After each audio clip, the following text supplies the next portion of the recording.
إله إلا الله محمد رسول الله. Innal hamdalillah nahmaduhu wa nasta'inuhu wa nastaghfiruh wa na'udzu billahi min sururi anfusina wa min sayyiati a'malina. May yahdihillahu fala mudhillalah wa may yudlil fala hadiyalah. Wa ashhadu an la ilaha illallah wahdahu la syarikalah wa ashhadu anna Muhammadan abduhu wa rasuluh. Ya ayyuhalladzina amanu taqullaha haqqa tuqatih wa la tamutunna illa wa antum muslimun. Ya ayyuhan nasu taqu rabbakumul ladzi khalaqakum min nafsin wahidah wa khalaqa minha zawjaha wa bassa minhuma rijalan katsiran wa nisaa'a wattaqullaha alladzi tasaaluna bihi wal arham innallaha kana 'alaikum raqiba. Ya ayyuhalladzina amanu taqullaha wa qulu qawlan sadida yuslih lakum a'malakum wa yaghfir lakum dhunubakum wa may yuti'illaha wa rasulahu faqad faza fawzan 'azima.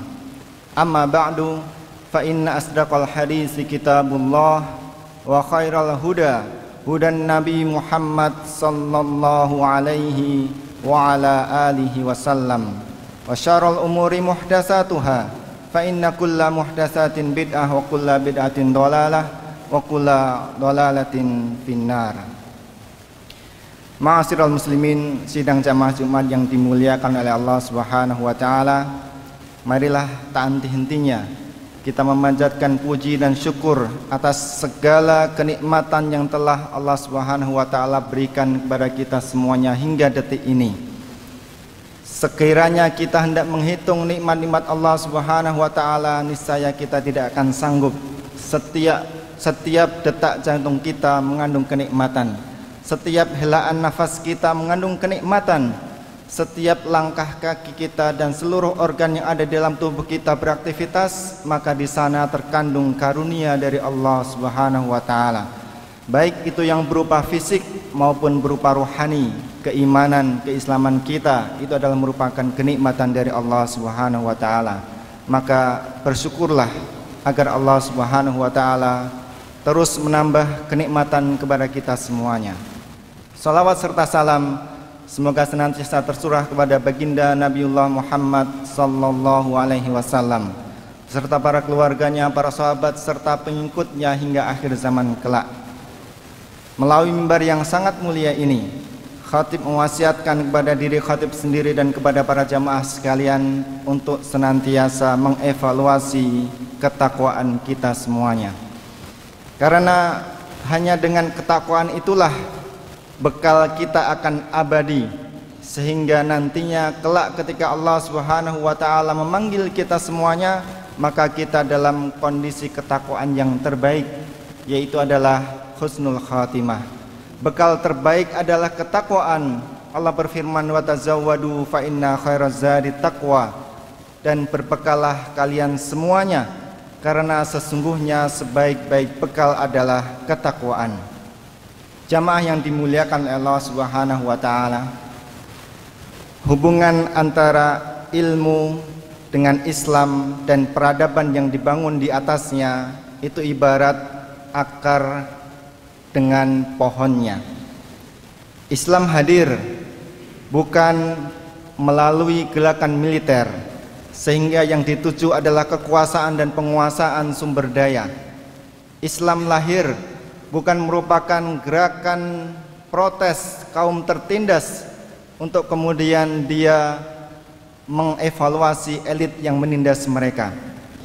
Islam hadir bukan semata-mata gerakan sosial, gerakan ekonomi mengantaskan kemiskinan, akan tetapi Islam lahir dari ilmu. Jamaah yang dimuliakan oleh Allah Subhanahu wa taala, 5 ayat pertama yang Allah Subhanahu wa taala turunkan melalui malaikatnya yang mulia Jibril alaihissalam pada malam yang mulia, malam Lailatul Qadar, pada bulan yang mulia, bulan Ramadan, kepada manusia yang paling mulia, yaitu baginda Muhammad sallallahu alaihi wasallam.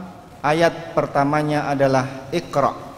Dan 5 ayat yang terkandung dalam surat Al-Alaq itu adalah merupakan pijakan bagi seorang Muhammad yang ketika itu merenung, bertahanus untuk mencari solusi atas segala permasalahan yang ada di dalam masyarakatnya.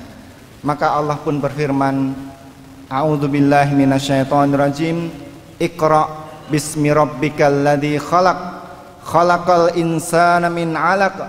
Iqra wa rabbukal akram, alladzi 'allama bil qalam, 'allamal insana ma lam ya'lam. Ayat-ayat ini tentu saja turun bukan pada ruang yang kosong, tetapi dia turun pada seorang hati manusia yang galau atas segala kejahilian yang ada pada masanya. Beliau adalah seorang Muhammad yang di akhir-akhir usia 40 tahun beliau kemudian mengalami puncak kegalauan atas segala situasi dan problematika yang ada di dalam masyarakatnya. Dan Muhammad saat itu belum tahu bahwasanya dia akan dipilih menjadi Rasul yang mengemban amanah yang sangat mulia ini. Sebelum diangkat menjadi Rasul, Muhammad bin Abdullah sallallahu alaihi wasallam itu adalah seorang yang senantiasa aktif di dalam turut andil memberikan solusi bagi permasalahan-permasalahan umatnya. Beliau melalui baginda yang mulia, ibunda kita Khadijah radhiyallahu taala anha, kepribadiannya tergambar dengan sangat apik sekali ketika beliau pulang menerima wahyu yang pertama kali dan ditenangkan oleh Khadijah radhiyallahu taala anha. Wahai suamiku, engkau bukanlah orang yang biasa. Engkau selama ini adalah orang-orang yang menyambung silaturahim. Engkau selama ini adalah orang-orang yang senantiasa berada di garda terdepan untuk menanggung beban-beban sulit yang dialami oleh kaumnya. Engkau adalah orang yang senantiasa memuliakan tamu, menjamu tamu, dan engkau adalah orang yang selalu hadir ketika terjadi bencana alam, terjadi ketika kesusahan manusia melanda. Itu adalah aktivitas Muhammad sallallahu alaihi wasallam ketika sebelum diangkat menjadi Rasul. Maka ketika beliau bertahanus di Gua Hira, atas izin Allah Subhanahu wa taala, turunlah malaikat Jibril untuk membawa wahyu yang sangat mulia ini. Iqra. Akan tetapi kita mengetahui bahwasanya Muhammad sallallahu alaihi wasallam itu adalah orang yang tidak bisa membaca. Beliau adalah seorang yang umi. Maka tatkala Jibril memerintahkan untuk membaca, maka dijawab ma ana biqari. Ma penafian bahwasanya saya benar-benar Muhammad sallallahu alaihi wasallam tidak bisa membaca. Maka kemudian diulang kali keduanya, dijawab dengan jawaban yang sama, diulang kali yang ketiga, dijawab dengan jawaban yang sama. Maka Jibril pun mengisyaratkan kepada Muhammad, wahai Muhammad, sesungguhnya bukan huruf dan bacaan yang akan engkau baca, tetapi di sebalik itulah yang nantinya akan menghadirkan solusi bagi umat manusia dari hari tersebut hingga akhir zaman kelak. Maka kemudian yang dibaca itu adalah Iqra bismi rabbikal ladzi khalaq. Bacalah bukan dengan pengetahuannya untuk kemudian membaca huruf dan tulisan saja, tetapi membaca dengan asma Allah Subhanahu wa taala, dengan nama Allah Subhanahu wa taala yang Maha menciptakan. Maka jamaah yang dimuliakan oleh Allah Subhanahu wa taala, membaca itu bertingkat-tingkat levelnya. Minimal ada 4. Level yang pertama itu adalah membaca huruf dan tulisannya saja. Sebagaimana ketika kita dulu belajar di TK maupun SD, ketika membacanya, maka itu adalah membaca level yang pertama. Membaca level yang berikutnya atau level yang kedua adalah membaca dan kemudian faham atas apa yang dibacanya. Dia bisa membaca tetapi juga bisa menangkap maksud dari tulisan dan huruf-huruf tersebut. Dan itulah merupakan tugas pendidikan, bagaimana memberikan makna kepada huruf-huruf yang dia baca dan kemudian memberikan pemahaman yang baik dan benar atas apa yang dia baca. Level berikutnya adalah, yang ketiga adalah membaca setelah kemudian bisa melakukan pemaknaan, sumber bacaannya semakin luas, cakrawalanya terbuka, data dan sumber informasi bisa dia akses dengan sebaik-baiknya, maka membaca berikutnya adalah kemudian menganalisa hingga kemudian bisa menghasilkan kesimpulan. Maka itu adalah merupakan proses membaca di level ketiga setelah dia paham dan kemudian mengumpulkan sekian baca literatur. Membaca yang keempat itu adalah membaca alam semesta, membaca tanda-tanda kebesaran Allah Subhanahu wa taala, dan itu dilakukan langsung, dan ini adalah merupakan levelnya para anbiya, level yang kemudian hanya dimiliki oleh anbiya yang memiliki hubungan langsung dengan Allah Subhanahu wa taala melalui wahyu dan sarana yang lainnya. Dan itu tidak bisa kita lampaui kecuali para nabi dan para rasul. Maka hari ini umat Islam dan kita semuanya hari ini harus bahkan mutlak untuk merangkak dari level yang pertama, kedua dan ketiga. Tidak bisa dia loncat langsung kepada level yang ketiga sebelum dia bisa memahami apa yang dia baca, sebelum dia kemudian bisa mengkonfirmasi validkah informasi yang dia baca. Maka sebagai umat yang lahir dengan ayat pertamanya perintah membaca, kita sangat prihatin dengan kondisi umat muslim saat ini, ketika kemudian indeks literasinya sangat-sangat rendah. Bahkan dalam hal membaca ini saja kita perlu ditegur oleh umat-umat lainnya agar kemudian kita bisa meningkatkan kualitas membaca kita. Oleh karena itu, agar pemaknaan kita kepada ayat Iqra dan seterusnya ini menjadi sebaik-baiknya, maka marilah kita memulai dengan proses membaca secara bertahap dengan baik dan benar ini. Dan itu adalah merupakan tugas institusi-institusi pendidikan, para mujahid-mujahid pendidikan, para guru-guru pendidikan, para dosen yang kemudian memberikan suatu karakter bahwasanya pembelajar yang abadi itu senantiasa membaca, kemudian memahami apa yang dia baca, menganalisis sampai kemudian menghasilkan kesimpulan, bahkan kemudian bisa mensintesis kesimpulan yang baru, solusi yang baru. Jamaah yang dimuliakan oleh Allah Subhanahu wa taala, maka ketika ayat ini turun di kota Mekah, saat itu yang bisa membaca hanyalah belasan orang seluruh kota Mekah. Tetapi ketika kemudian berakhirnya periode penugasan Nabi Muhammad SAW yang periodenya berjangka 23 tahun sekitar, maka di akhir masa hidup beliau ada ratusan, minimal orang-orang yang kemudian mencatat dan menulis wahyu Allah Subhanahu wa taala.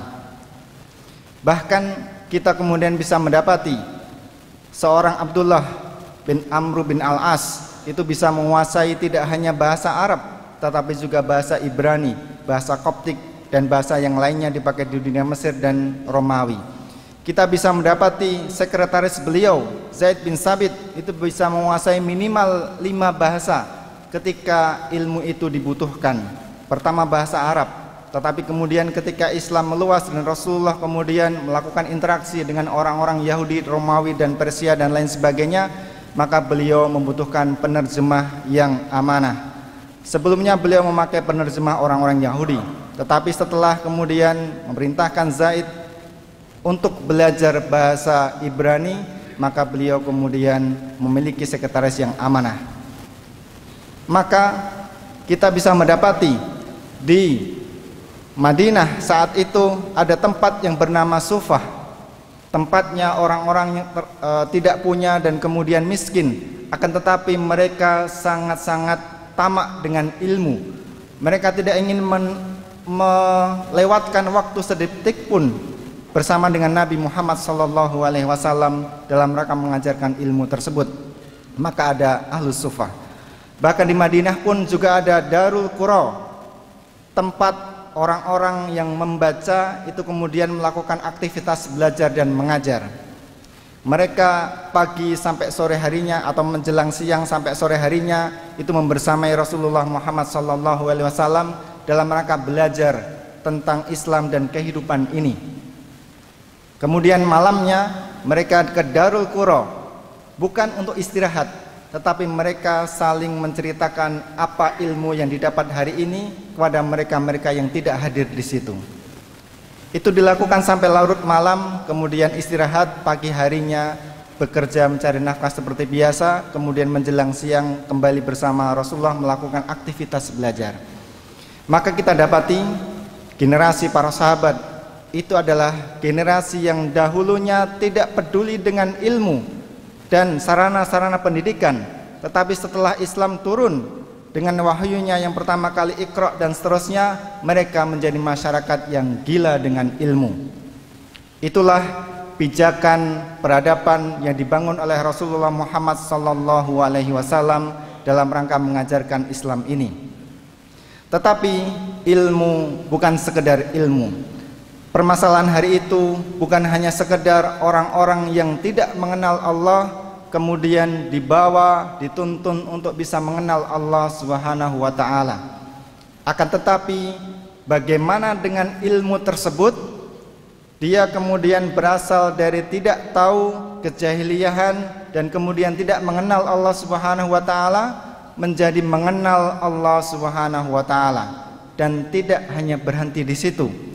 Dengan pribadi-pribadi yang mengenal Allah Subhanahu wa taala, mereka kemudian hidup baik di alam materi seperti ini, bahkan kemudian bisa menghadirkan kehidupan yang lebih baik dibandingkan dengan mereka-mereka yang tidak mengenal Allah Subhanahu wa taala. Dengan ilmu itu ekonomi mereka menjadi baik. Dengan ilmu itu situasi sosial mereka menjadi baik. Dengan ilmu itu kepemimpinan mereka menjadi baik, dan seterusnya dan seterusnya.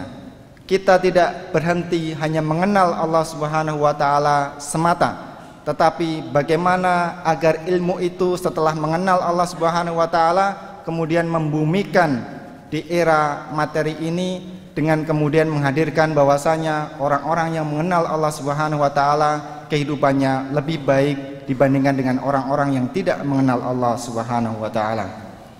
Maka kemudian kegiatan mencari ilmu itu adalah merupakan kegiatan utama mereka para sahabat dan generasi yang ikhlas mengikuti mereka semuanya. Maka kemudian di dalam Islam itu dikenal pembagian ilmu dengan dua istilah, yaitu istilah fardu ain dan fardu kifayah. Di mana pembagian ini, kalau yang fardu ain itu adalah ilmu-ilmu yang harus dikuasai dan tidak bisa diwakilkan oleh setiap individu-individu. Maka kemudian bagaimana caranya menyembah Allah Subhanahu wa taala itu adalah merupakan fardu ain.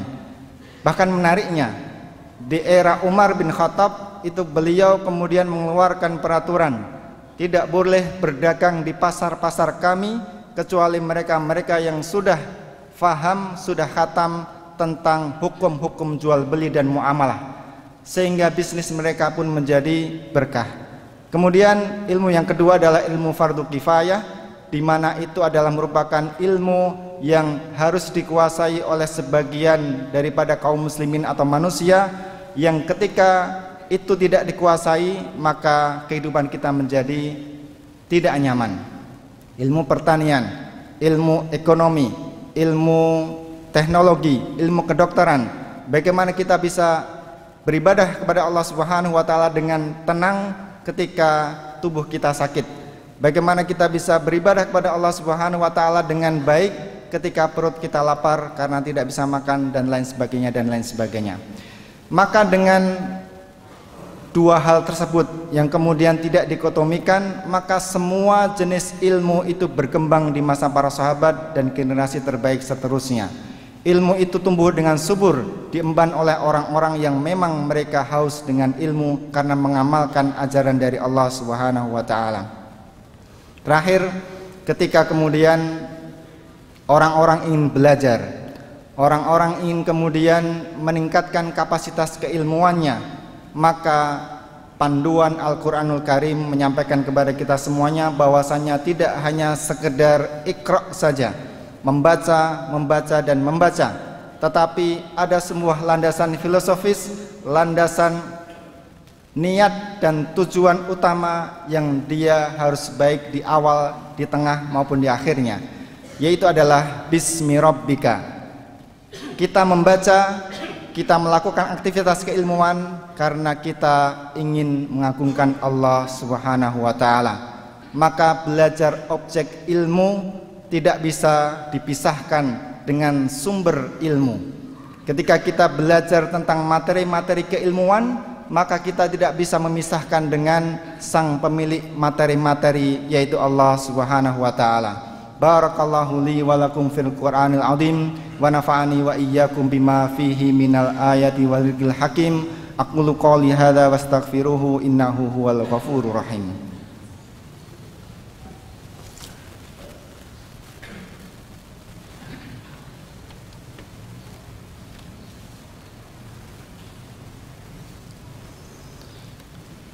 Alhamdulillahirabbil alamin.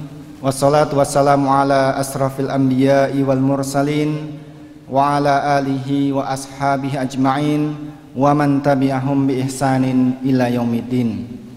Maka ketika kaum muslimin yang awal pijakannya itu adalah perintah untuk membaca, dan kemudian dilanjutkan membacaannya adalah dalam rangka mengagungkan Allah Subhanahu wa taala, karena Allah lah yang 'allamal insan, Allah lah yang kemudian mengajarkan ilmu-ilmu tersebut kepada seluruh manusia semuanya. Maka dengan karakter yang seperti itu, maka tampillah ilmuwan-ilmuwan Islam, ulama-ulama Islam yang dengan keilmuannya dia menjadi berkah. Ilmunya bukan menjadi sebuah adab, ilmunya bukan menjadi sebuah beban yang berat, tetapi ilmunya menjadi berkah. Bagaimana semakin pintarnya seseorang, maka dia kemudian semakin tawadhu. Semakin banyak keilmuan yang dia miliki, maka dia kemudian semakin faham bahwasanya kehidupan ini hanyalah kemudian menghambakan diri kepada Allah Subhanahu wa taala dan memberikan manfaat sebesar-besarnya kepada seluruh umat manusia. Maka ilmu yang berkah itu akan kemudian menjadi rahmat. Tidak hanya rahmat bagi dirinya sendiri, tetapi kemudian masyarakatnya, bahkan seluruh alam semesta, dengan istilah yang kita kenal sebagai rahmatan lil alamin. Mudah-mudahan kita semuanya diberikan taufik oleh Allah Subhanahu wa taala agar kita mendapatkan ilmu tidak saja banyak dan luas, tetapi ilmu yang bermanfaat, ilmu yang berkah, bisa menuntun kehidupan kita di dunia maupun di akhirat kelak. Tak lupa di hari Jumat Allah Subhanahu wa taala mensyariatkan agar kita memperbanyak sholawat kepada Nabi Muhammad sallallahu alaihi wasallam. Satu sholawat kita akan kemudian diganjar oleh Allah Subhanahu wa taala 10 kali lipat bahkan lebih. Allahumma sholli ala Muhammad wa ala ali Muhammad kama shallaita ala Ibrahim wa ala ali Ibrahim fil alamina innaka Hamidum Majid. Kita akhiri dengan doa. A'udzubillahi minasyaitonirrajim. Bismillahirrahmanirrahim. Innallaha wa malaikatahu yusholluna 'alan nabi ya ayyuhalladzina amanu shollu 'alaihi wa sallimu taslima. Allahumma ighfir lil mu'minina wal mu'minat wal muslimina wal muslimat al ahya'i minhum wal amwat innaka sami'un qaribun mujibud da'wat ya qadiyal hajat. Rabbi zidni ilma warzuqni fahma. Rabbi zidni ilma warzuqni fahma. Rabbi zidni ilma warzuqni fahma. Rabbana hablana min azwajina wa dhurriyyatina qurrata a'yun waj'alna lil muttaqina imama. Rabbana atina fid dunya hasanah wa fil akhirati hasanah wa qina adzabannar. Wa sallallahu ala nabiyyina Muhammadin wa ala alihi wa sahbihi ajmain wa akhiru da'wana alhamdulillahi rabbil alamin. Wassalamualaikum warahmatullahi wabarakatuh. Bismillah.